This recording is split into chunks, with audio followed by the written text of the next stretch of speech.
La beauté de la Thaïlande et de la Birmanie laisse sans voix. Mer de corail, temples millénaires et paysages luxuriants en font une destination très prisée des touristes.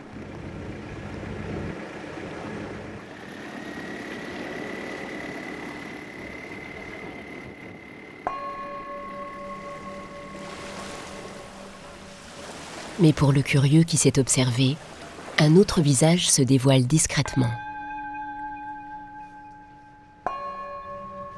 Derrière la carte postale, il est possible, si l'on s'attarde un peu, de découvrir d'étranges symboles.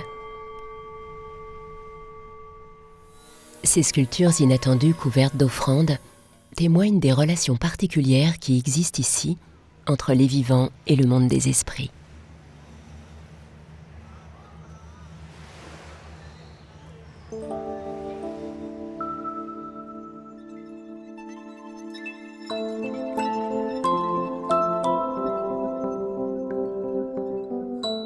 Un univers fait de rituels étranges et de traditions méconnues. Piyunat, les esprits font partie du quotidien des habitants. Ils accompagnent les hommes tout au long de leur vie. Anukul Siripon, théologien, découvre peu à peu le monde mystérieux de ces femmes et de ces hommes. Le rapport qu'ils entretiennent avec les esprits est si intime qu'ils vont parfois jusqu'à leur prêter leur corps.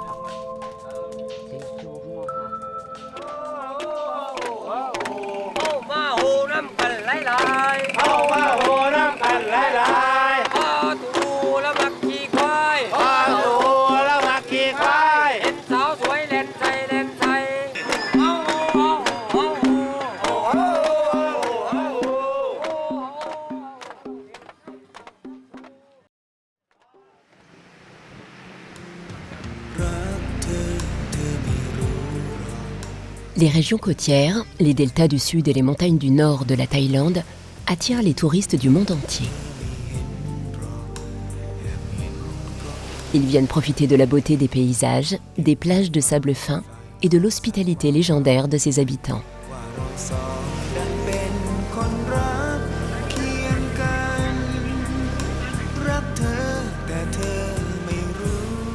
Une multitude d'activités attendent le touriste.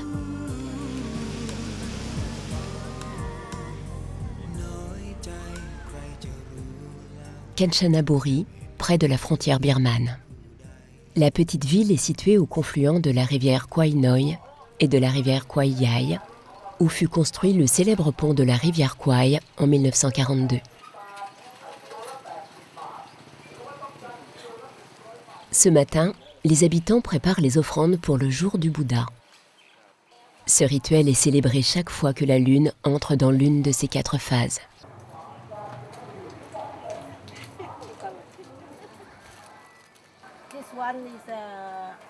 Ce sont des fleurs de lotus pour le Bouddha.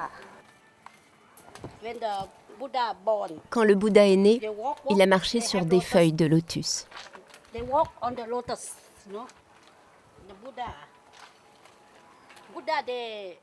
Je fais ces offrandes 4 fois par mois.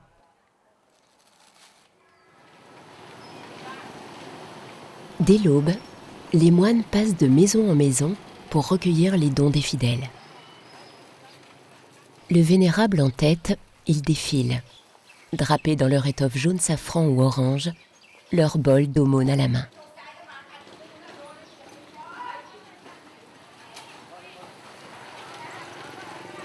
Cette interaction quotidienne entre laïcs et moines offre l'occasion de prier et de méditer.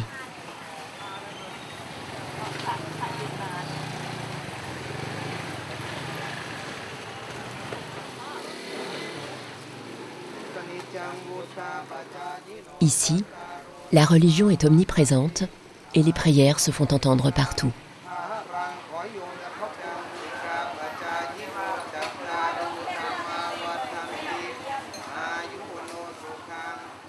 Les moines recueillent la nourriture dont ils ont besoin, mais aussi celle qu'ils pourront partager avec les plus pauvres, une fois revenus au monastère.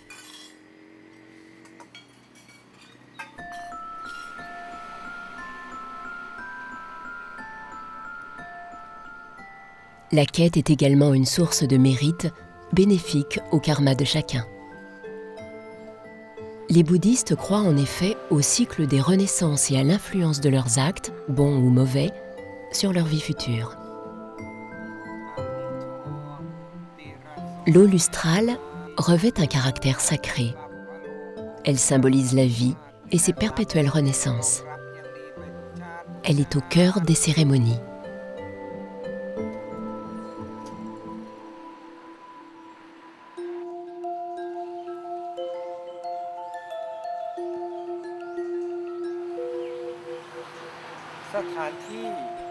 Nous sommes devant l'arbre du Bouddha. C'est au pied d'un arbre comme celui-ci que le Bouddha s'asseyait pour méditer.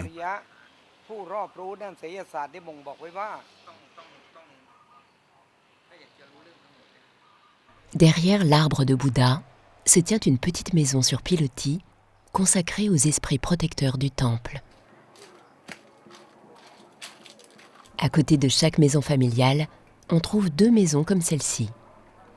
La première est dédiée aux esprits protecteurs du lieu, la seconde aux esprits des ancêtres de la famille.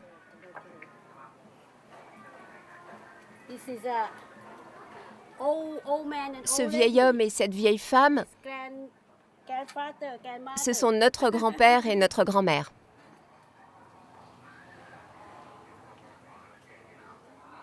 Chaque matin, Madame Pomme dispose des offrandes pour obtenir la bienveillance et les grâces des esprits. On les appelle Pi en Thaïlande et Nat en Birmanie.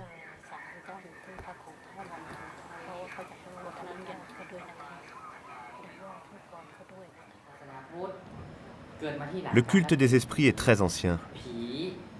Il est antérieur à l'arrivée du bouddhisme en Thaïlande. Depuis l'arrivée du bouddhisme Theravada, une relation complémentaire s'est peu à peu mise en place. Les cérémonies rituelles bouddhiques permettent d'établir un lien entre les vivants et les esprits. Grâce à ces rituels, les esprits errants peuvent être aidés. Ils sont soutenus par les vivants dans lesquels il leur arrive de prendre corps.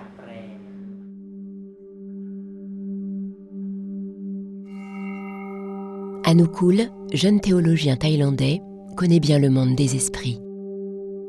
Selon lui, l'ancienne spiritualité animiste est restée vivante, bien que le bouddhisme ait été érigé en religion d'État dès le XIIIe siècle. À partir de 1350, les royaumes birmans du Nord s'unissent au royaume indo-khmer du Sud. Ils forment alors l'Empire du Siam, qui deviendra plus tard le royaume de Thaïlande. Au fil du temps, les rituels animistes Pi et Nat se sont superposés au culte bouddhiste dans un syncrétisme propre aux habitants des anciens royaumes birmans.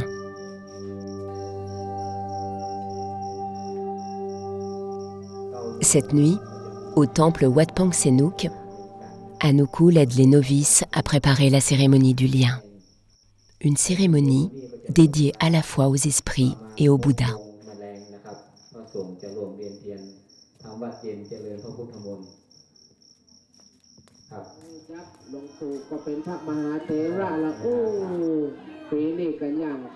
Des novices nouent minutieusement des fils de coton blanc.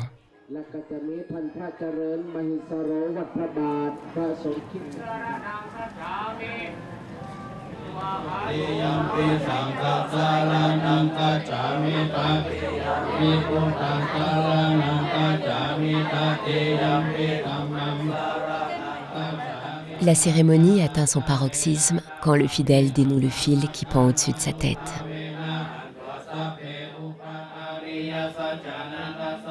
Désormais, le monde des incarnés, celui des esprits et celui de Bouddha, ne font plus qu'un. Le lien entre les univers visibles et invisibles est symbolisé par ce long fil de coton. Il relie aux vivants chaque représentation du Bouddha, chaque stupa, chaque maison des esprits.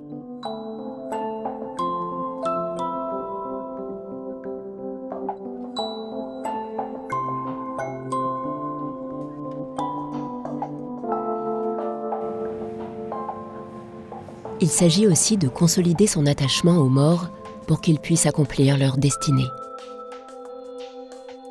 Moines vénérables pour les uns, parents et ancêtres respectés pour les autres. Ici, la mort n'est pas synonyme de rupture et les défunts continuent à participer à la vie de ceux qu'ils ont laissés.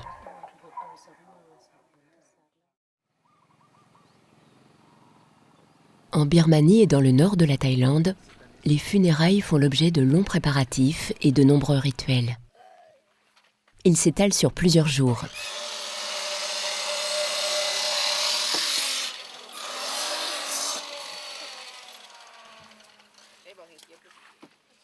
Ce matin, à Kanchanaburi, les moines préparent un bûcher pour la crémation d'un notable de la ville.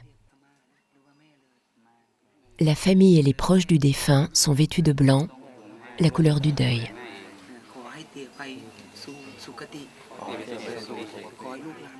Ces deux figurines en carton-pâte représentent les serviteurs qui vont l'accompagner et l'aider tout au long de son chemin dans l'au-delà.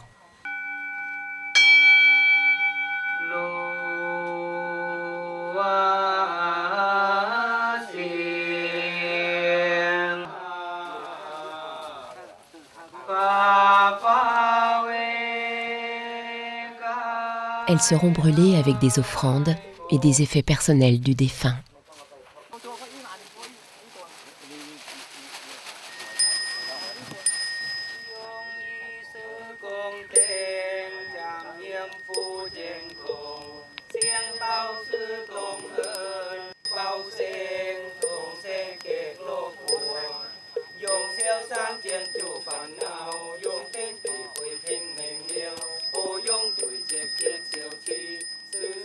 Le lien est symbolisé par le cercle formé par les membres de la famille.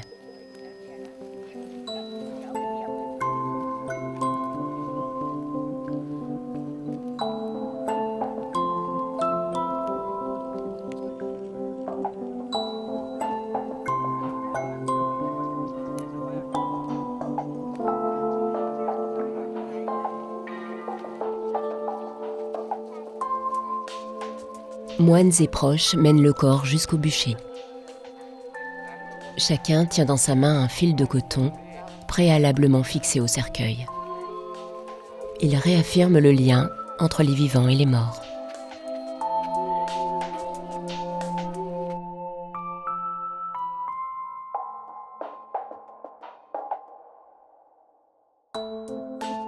Il s'agit d'accompagner le défunt dans les différentes étapes de sa transformation et de l'aider du mieux possible à rejoindre la communauté des ancêtres. La procession fait 3 fois le tour du bûcher avant d'y déposer le cercueil.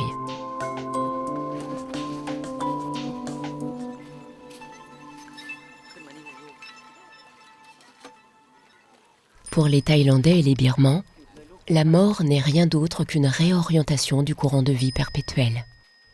Une étape dans le cycle des renaissances.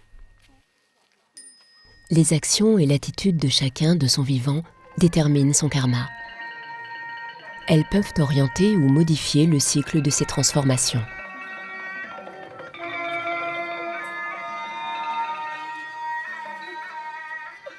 L'âme du défunt est parmi l'assemblée. Elle est censée rester autour du cercueil jusqu'à ce que la dépouille soit entièrement consumée.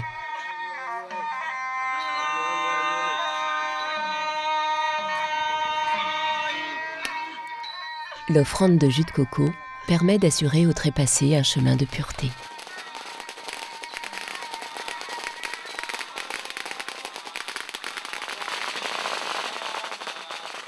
Il est désormais temps d'allumer le bûcher.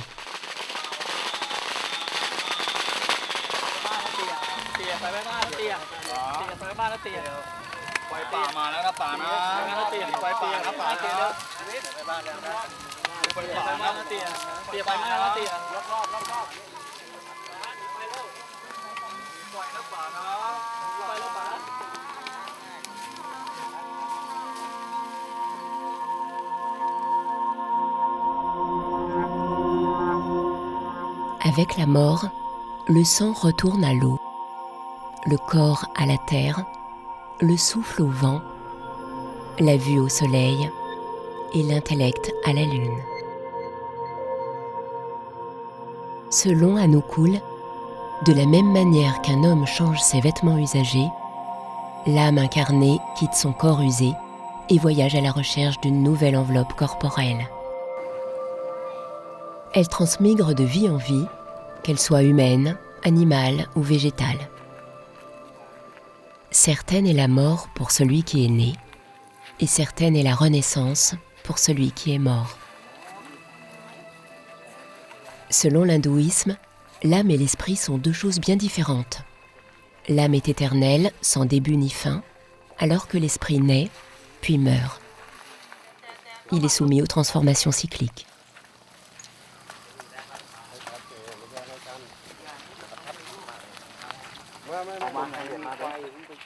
La crémation achevée, les os du défunt sont soigneusement récupérés.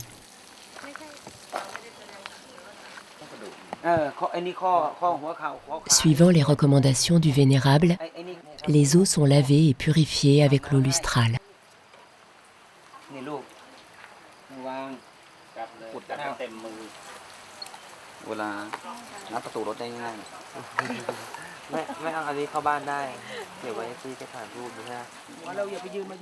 Puis, on dessine une forme humaine avec les cendres du défunt.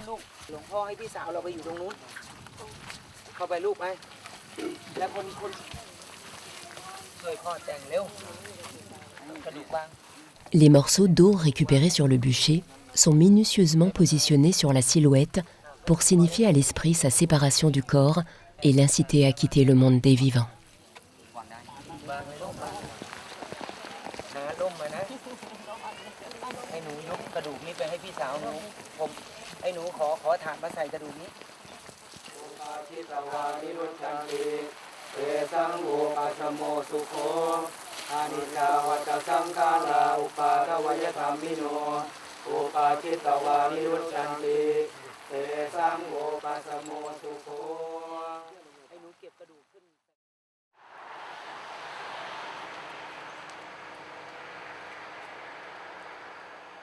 Dans les cultures austro-asiatiques, les montagnes sont sacrées. Elles sont les résidences favorites des esprits. Ainsi, après la mort, certaines entités peuvent s'établir dans des grottes ou des cavités naturelles. Selon les croyances populaires, si le défunt n'a pas pu accomplir sa destinée ou un devoir qui lui tenait à cœur, son esprit errera parmi les vivants.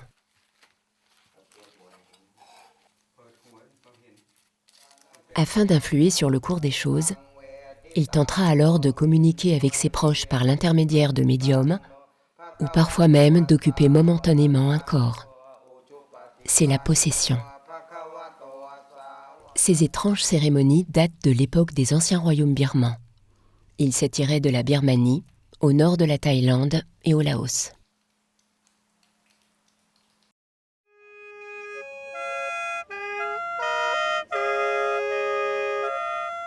Dans ces régions montagneuses, les croyances ancestrales sont profondément ancrées dans la vie quotidienne. Les ethnies des montagnes frontalières du Triangle d'Or sont restées pour la plupart fidèles à l'animisme des origines.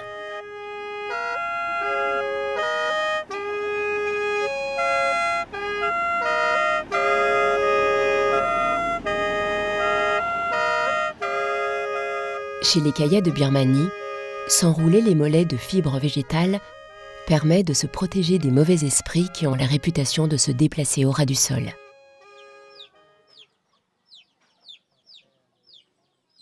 Chez les voisins Kayan, les femmes nées les nuits de pleine lune sont vouées à protéger l'âme de la communauté. Une fonction qu'elles accomplissent en enroulant une longue spirale de laiton autour de leur cou, le cou et les articulations étant pour ce peuple le siège de l'âme.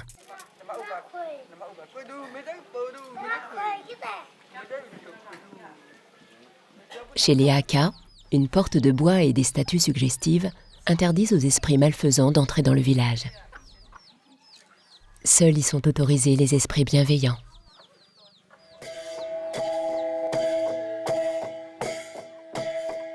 Pour les conviés, les villageois frappent le sol en rythme avec des bambous.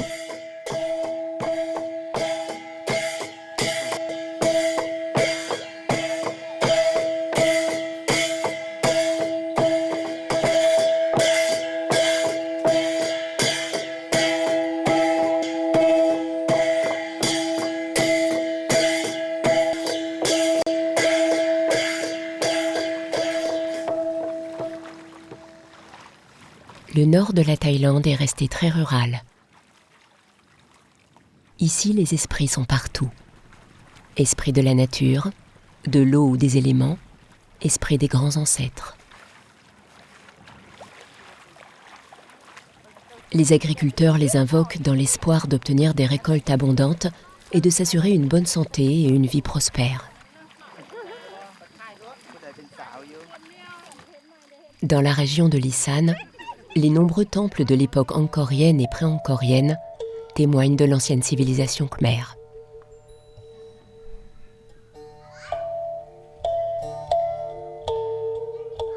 La croyance aux esprits est ici plus répandue que partout ailleurs. Une fois par an, le petit village de Dansai se livre aux esprits Pi, lors d'un étrange festival appelé Pitakon, les esprits qui suivent les hommes. Le festival célèbre aussi paradoxalement l'arrivée du bouddhisme Theravada dans la région. Toute la nuit, le maître de cérémonie prie avec la foule pour inviter les Pi à les rejoindre. Esprit de la nature et des éléments, esprit des forêts, de l'eau, esprit protecteur du village et des maisons, et esprit des ancêtres.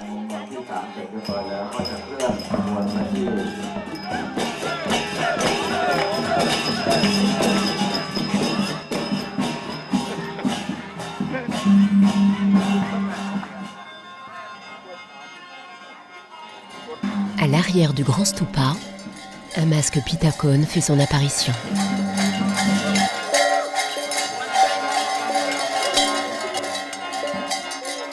C'est le premier Pi à se joindre aux villageois. Des dizaines d'autres lui succéderont. Hommes et femmes vont danser jusqu'à l'aube pour attirer les esprits.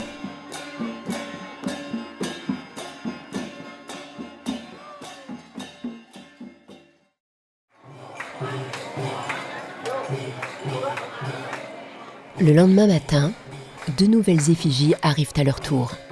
Ce sont les esprits du couple fondateur et protecteur du village. Les descendants des plus anciennes familles organisent un grand bassi, une offrande collective pour honorer le couple. Le bassi s'organise autour de Pokwan, leurs descendants. Ici aussi, le fil de coton lie les vivants et les esprits pour réaffirmer les liens familiaux et collectifs. Si le fil ne vient pas jusqu'à soi, le lien est alors symbolisé par les mains, les coudes ou les genoux qui se touchent.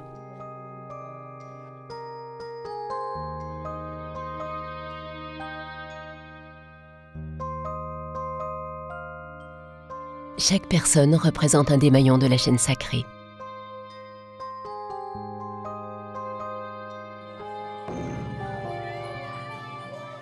Les moines peuvent à présent autoriser les esprits à pénétrer dans le village. Les hommes debout sont les plus respectés. Ils sont habités par les esprits de la nature et de la vie sauvage.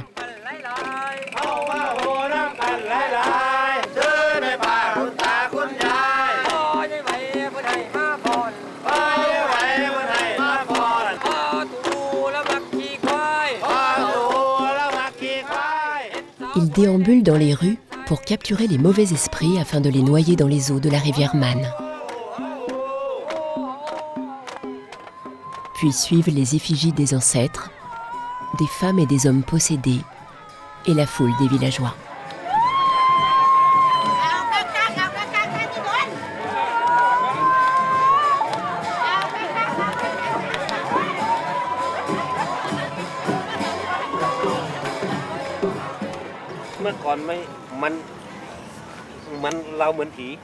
En fait, ce qui s'est passé, c'est que nous étions possédés.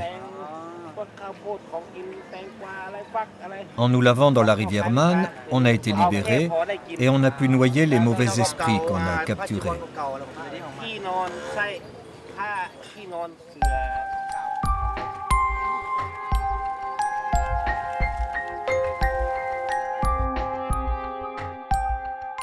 Les Pitacon surgissent de toutes parts. Ils effraient les jeunes filles avec des verges de bois. Ces attributs sont des offrandes à Payataen, une divinité qui veille sur la libido et la vigueur sexuelle des villageois. Bientôt, toutes les rues sont hantées par les masques pis.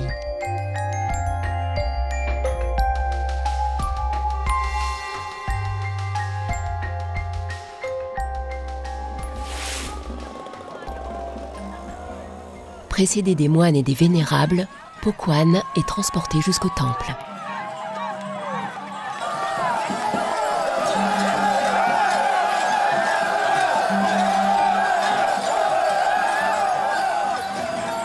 La joyeuse procession fait 3 fois le tour de l'édifice. Une fois pour la vie du Bouddha, une fois pour ses enseignements et une 3e fois pour la vie des moines.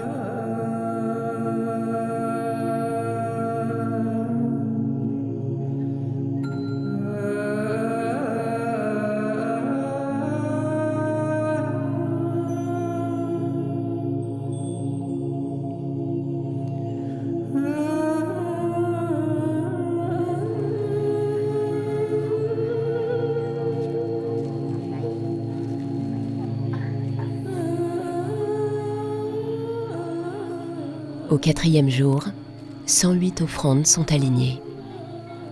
Elles sont destinées aux 108 esprits supérieurs. Les bonzes sont invités à toutes les purifier avec l'eau lustrale. La prise de possession de Dansai par la communauté des esprits touche à sa fin.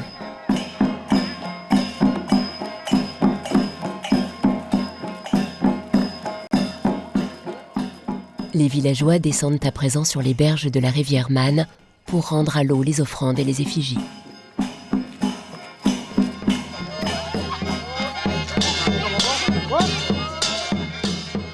La maîtresse de cérémonie est possédée par l'esprit de la rivière.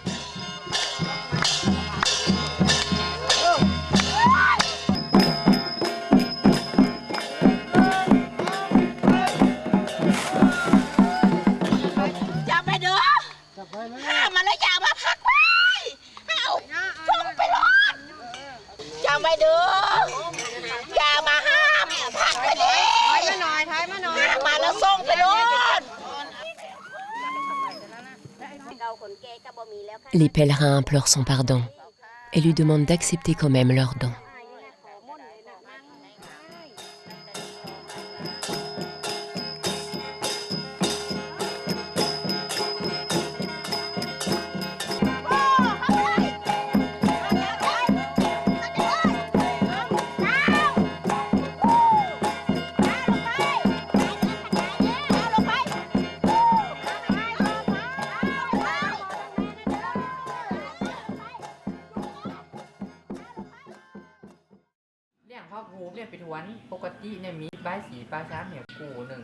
Du côté de Lompang, Anukul appelle quelques amis pour qu'ils achètent les offrandes nécessaires à la mise en place d'une nouvelle maison des esprits.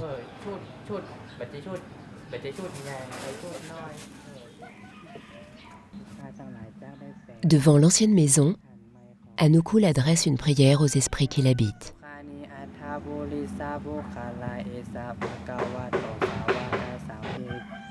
Il les appelle en tapotant sur le sol. Il retire ensuite les statuettes de céramique pour les installer dans leur toute nouvelle maison.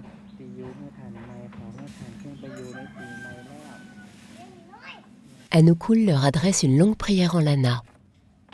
Cette langue était celle de l'ancien royaume Lana, passé sous domination birmane entre le XVIe et le XVIIIe siècle.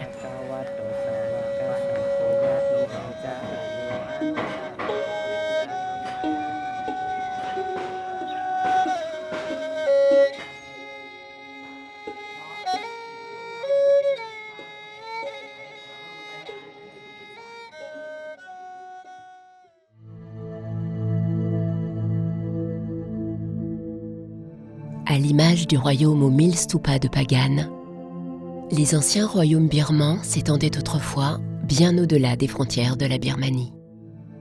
Ils occupaient les régions du nord de l'actuelle Thaïlande et du Laos voisin. C'est à Pagan, en 1044, que le roi Anavrata a réuni les différents royaumes pour former la nation birmane et qu'il a déclaré le bouddhisme religion d'État.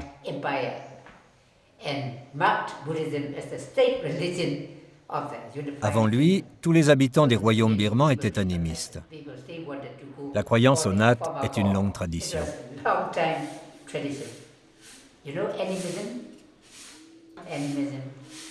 Pour imposer le bouddhisme au peuple, le roi Anavrata a détruit les autels dédiés aux Nat. Puis il les a finalement regroupés pour les soumettre aux lois bouddhiques. À l'instar des minces feuilles d'or que les fidèles appliquent sur les statues du Bouddha, le bouddhisme ne recouvre en fait que d'une très fine couche le culte ancestral. Notre tradition religieuse actuelle est un mélange entre les croyances au Nat et les enseignements du bouddhisme Theravada. Cette tradition s'est transmise de génération en génération jusqu'à nos jours. Ici, en Birmanie, Bouddha lui-même est considéré comme un Nat. Le mot Nat vient du mot Nata, qui veut dire croyance, conviction, foi et confiance. Avant l'introduction du bouddhisme, les gens vénéraient tout le temps les Nats.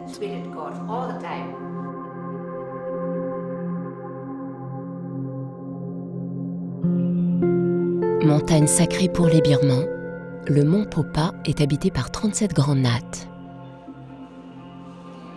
Il attire une foule de pèlerins venus les vénérer.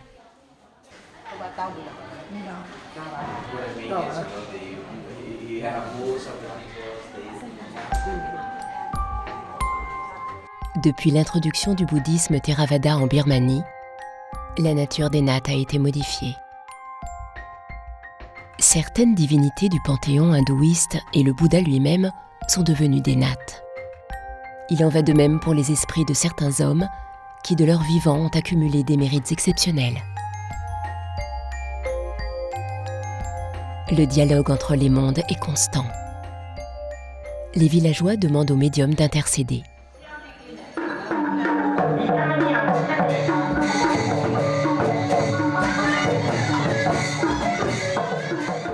Ces médiums sont souvent des femmes, des hommes efféminés ou des travestis. En certaines occasions festives ou rituelles, ils peuvent être possédés par les Nats qui s'expriment à travers eux. Oui, c'est comme ça que ça se passe. Les hommes comme nous sont possédés par des Nats femmes.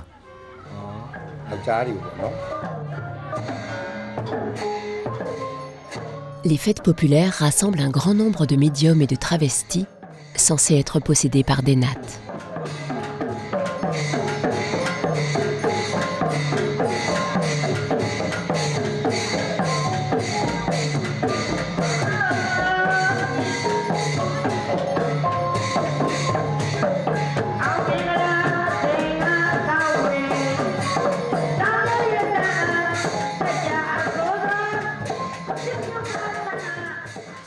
Certains possédés sont faux, d'autres vrais.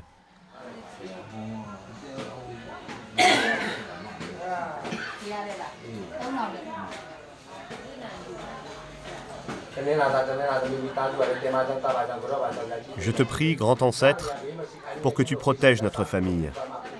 Et je t'offre cet argent pour que tu puisses nous apporter la prospérité dont nous avons tant besoin.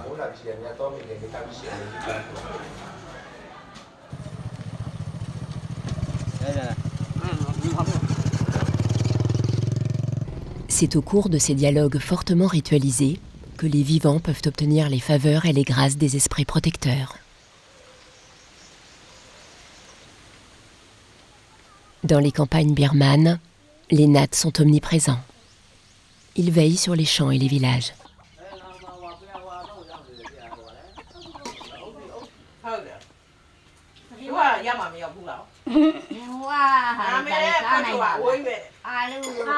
Madame Mong habite avec sa famille une modeste maison isolée au cœur du pays Shan.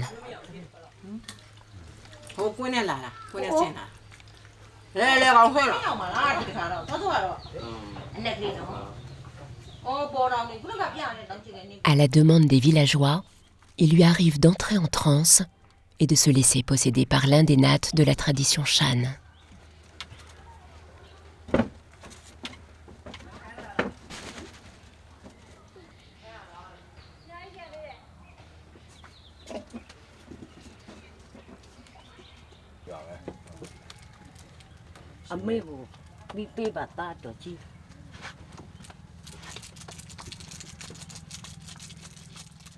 Les possédés s'expriment le plus souvent dans des langues très anciennes qui ne sont plus parlées de nos jours et que généralement l'assistance ne comprend pas.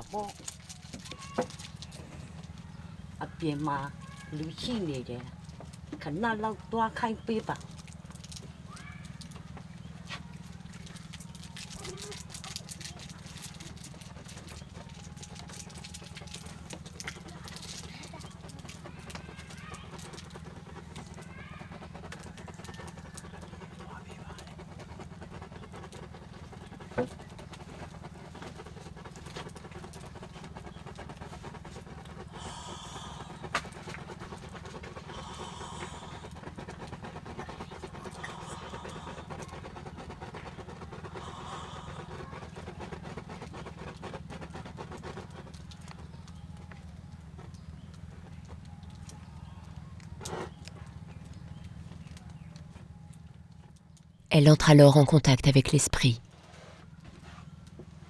Elle peut le solliciter et lui poser les questions des villageois qui viennent la consulter.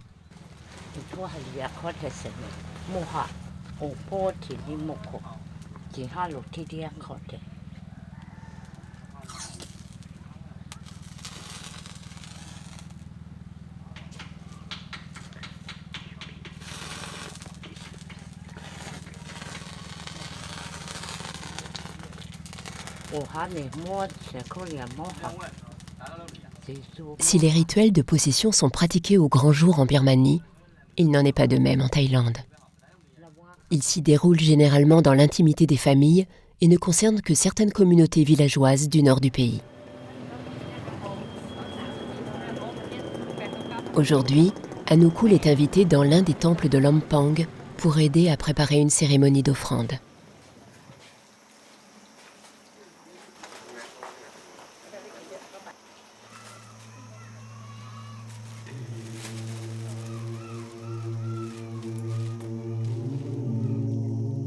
Les ancêtres sont là, invisibles certes, mais constamment présents parmi les vivants.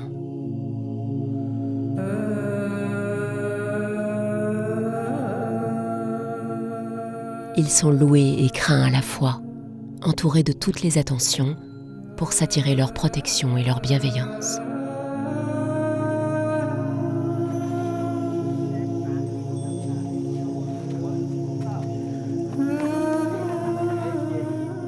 Au cours de la cérémonie, une femme titube.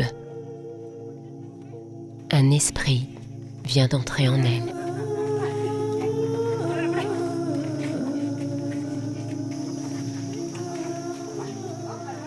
Selon Anukul, elle est possédée par l'ancêtre du lieu. Un vieil homme qui réclame une canne pour pouvoir se déplacer vers les offrandes.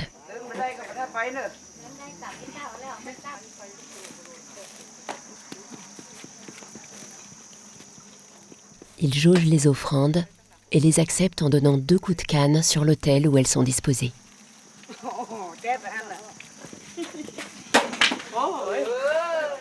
Il libère ensuite ce corps qu'il vient d'emprunter un court instant. Cet étrange phénomène ne trouble pas vraiment les personnes présentes.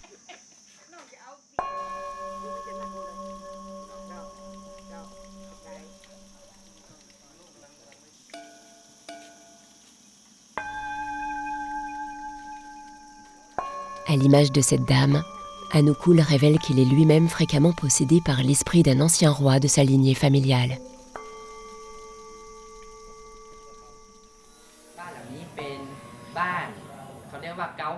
Cet hôtel est celui de notre ancêtre familial.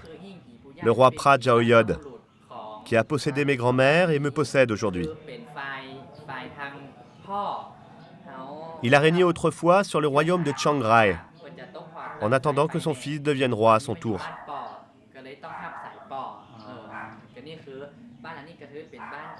Il y a quelques générations, les gens ont oublié son statut de régent du royaume de Chiang Rai et l'ont appelé grand-père. C'était une erreur qui l'a beaucoup contrarié, et il n'a pas pu se libérer.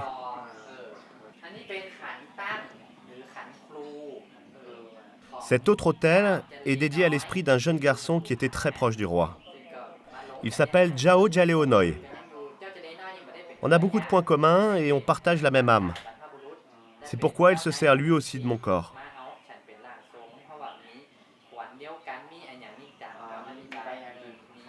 Avant, j'étais toujours malade. Ma grand-mère a demandé à l'esprit Phra Jaoyod, dont la statue trône dans le temple qui lui est dédié, s'il voulait bien prendre mon corps et le guérir. J'ai accepté qu'il se serve de mon corps pour revenir parmi les vivants. Depuis ce jour, je n'ai plus jamais été malade.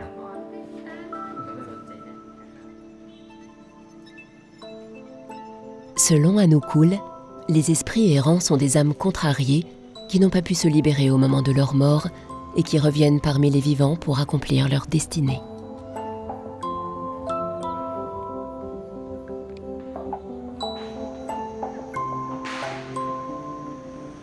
Certaines nuits, les offrandes illuminent le ciel, les rivières et les plans d'eau de Thaïlande et de Birmanie.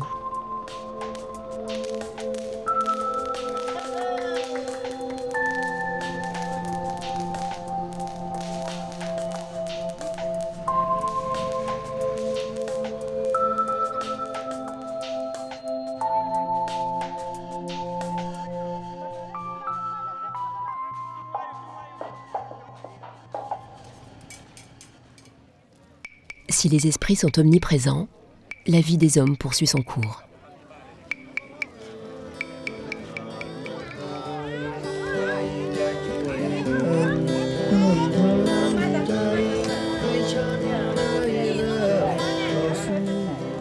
Les marchés de nuit s'animent, les badauds passent d'échoppe en échoppe au son des chansonnettes d'un policier mélomane.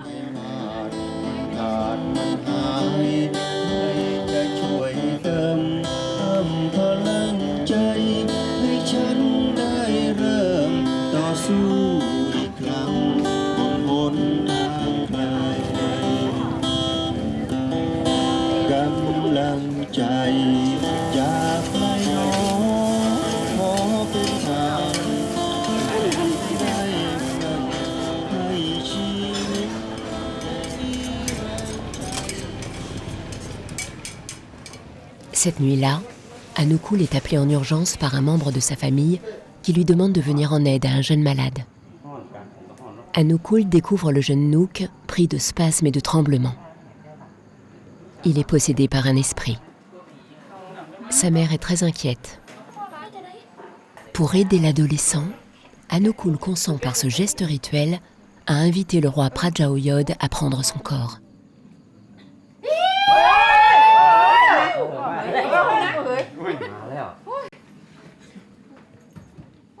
Désormais, l'esprit de Phra Jaoyod possède Anukul.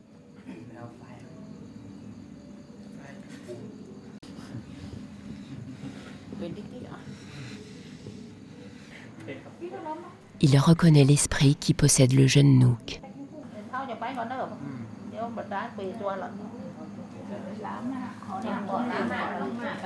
Pour chasser l'indésirable, Phra Jaoyod, dans le corps d'Anukul, remet l'écharpe blanche et noue le fil de coton autour des poignets du jeune Nook.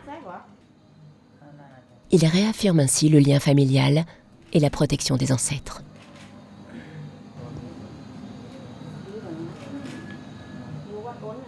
Soudain, une femme fait irruption dans la maison. Elle est possédée par un grand ancêtre homme qui s'appelle Thun Luang.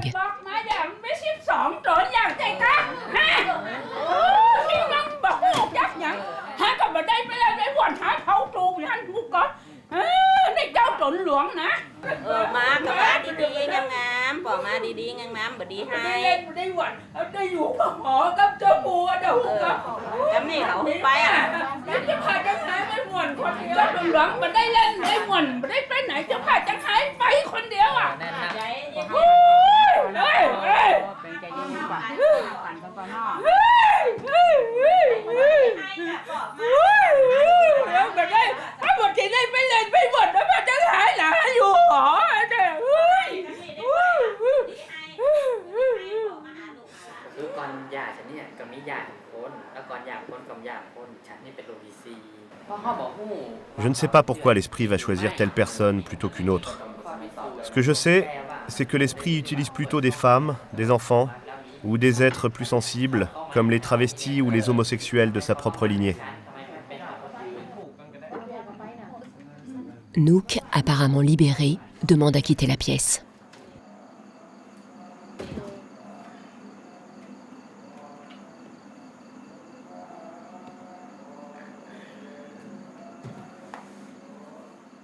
Anukul se met en position de libération. La possession aura duré 3 bonnes heures.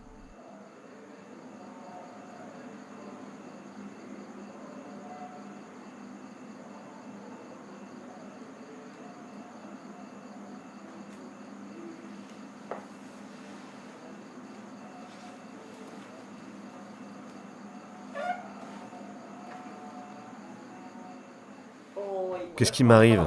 Qu'est-ce qui s'est passé?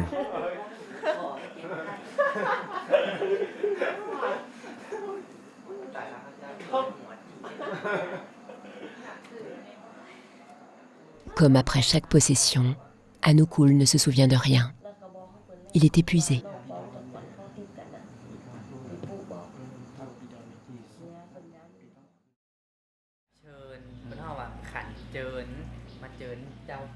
J'ai reçu cette invitation pour convier Phra Jao Yod à une cérémonie qui doit se dérouler dans une maison du village. On appelle ça Phan Pi, le bal des esprits.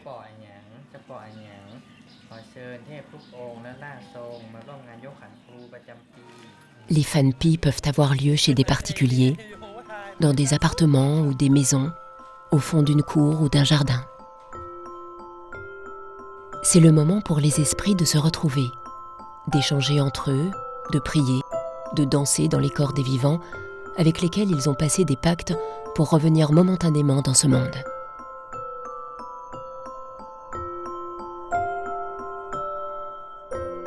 Une étrange atmosphère règne déjà dans la maison. Plusieurs possédés s'y sont donné rendez-vous.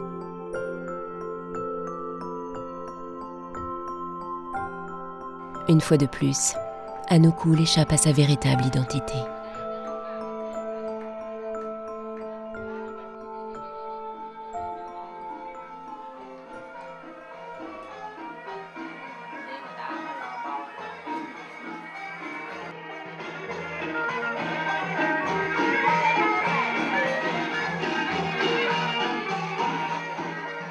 Les Pi acceptent les offrandes.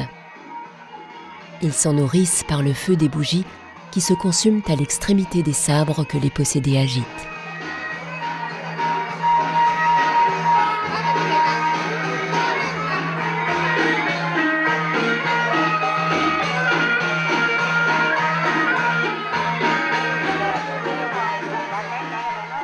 Ils échangent dans cette langue ancienne qu'ils parlaient il y a très longtemps de leur vivant.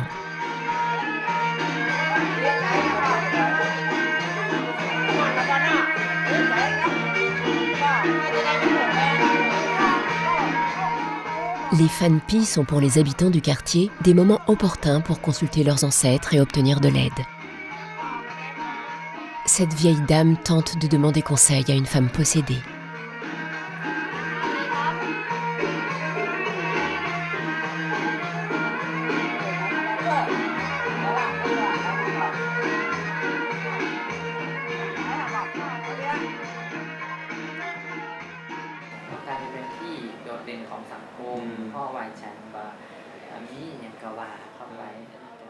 Il arrive parfois lors des bals des esprits que des faux possédés se mêlent au vrai.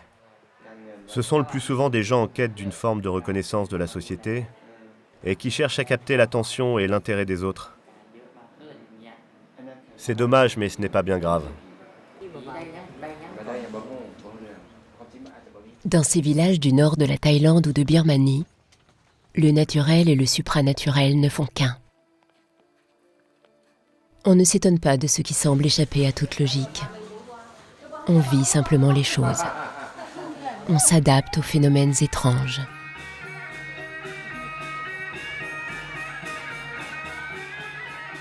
Depuis la nuit des temps, on apprivoise et on ritualise, autant que faire se peut, ses rapports avec les mondes invisibles.